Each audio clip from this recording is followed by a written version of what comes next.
everyone, my name is Gabby, and welcome back to the Dragon Ball Super Review. This time reviewing episode 70. Champa decides to hold a baseball game between Universe 6 and 7 in order to build their friendship, although he really just wants an excuse to have more Earth food.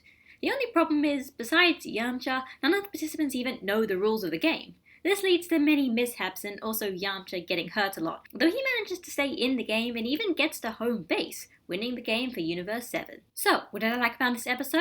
Well, first of all, the entire concept of this episode, the idea of the characters of Dragon Ball Super having to play baseball and none of them actually know how to play baseball, was implemented just as ridiculously over the top and just as funny as you'd expect. The idea that these characters who can literally blow up planets having to play something as mundane as a ball game and not really knowing how it works. Such highlights include things like Goku using his full power and then hitting the ball so hard it basically just blows up half of the baseball stadium, Goku and Vegeta kind of doing a baseball beam struggle, and then Vegeta assuming that the entire point is just to aim at the batter and to just hit them with the ball and not just wait for them to hit the ball with the bat. The usual, these characters don't know anything other than just trying to punch people and assuming that that's how sports work, when no, that's not how baseball works. You're not trying to hit them, you're trying to hit past them so they can hit it with the bat. There's a subtlety to that you don't expect these muscleheads to figure out on the first try, so seeing them out of their comfort zone is honestly just really, really funny. But the important thing is, this episode was basically dedicated to Yamcha. I mean, first of all, that's an awesome idea in itself, that they basically spent an entire episode just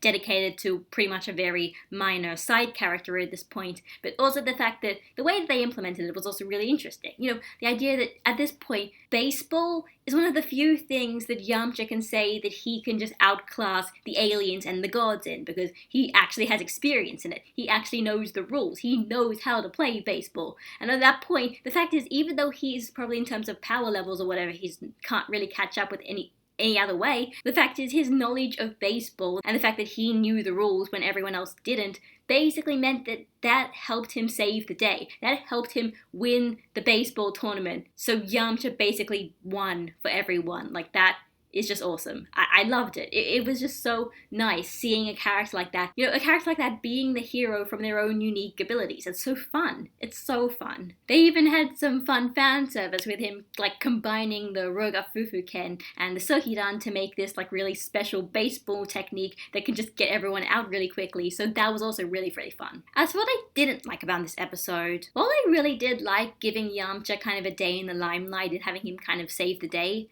the fact is, the way everyone was looking at Yamcha and all the characters were talking about Yamcha, they all seem to have the impression that, Yamcha is just really, weak and useless and he can't just do anything competently at all. Bulma is, baseball is the only thing he's good at, and when Yamcha actually starts getting some good, baseball skills, actually showing that he can win, everyone's, actually kind of shocked that he's doing that. The problem is, that's not really, the in-canon actual interpretation of Yamcha. That is, the common fandom interpretation of Yamcha. The idea that Yamcha is just completely useless because he's just not as strong as everyone else. The characters kind of felt like they were mirroring, the fandom at this point, the fandom's expectations of Yamcha.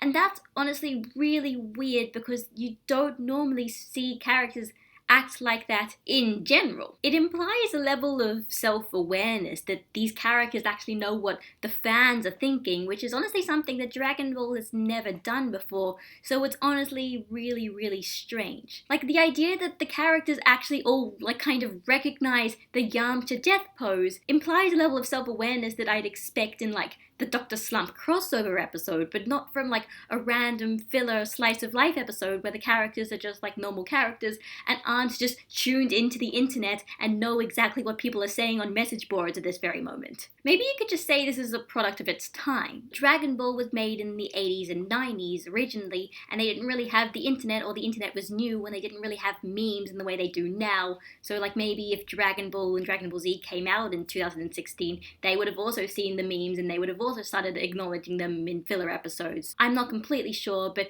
it is definitely different to how the series normally handles it. Also, I'm a little disappointed that the Universe 6 characters didn't get to do that much, Botamo and Majita and Kaba were just kind of there, didn't really accomplish much to the episode, but considering it was a Yamcha episode, that's not such a big deal, just a little minor gripe. So, as for next episode, it looks like someone is hiring Hit to kill Goku, and Goku might actually die. At this point, it opinions are mixed as to whether this is actually the start of a really, really big arc, or this is just like a short few episode mini arc that's really just a Goku hit rematch. We're not really going to know until we find out what the next arc is going to be, like for real, like that big proper announcement. So either way, if it's a mini arc, I guess it'll be kind of interesting to see the fight. If it's the start of a new proper arc, that's also going to be even more interesting. So I don't know what's going to happen yet. We're going to find out soon enough, so that'll be interesting. So that was Dragon Ball Super episode 70. Honestly, I think this has been one of my favorite kind of slice of life episodes of Super so far. Just because, like, not only was it honestly really, really funny, but it was also interesting in that it kind of went in depth into these sort of fandom ideas and kind of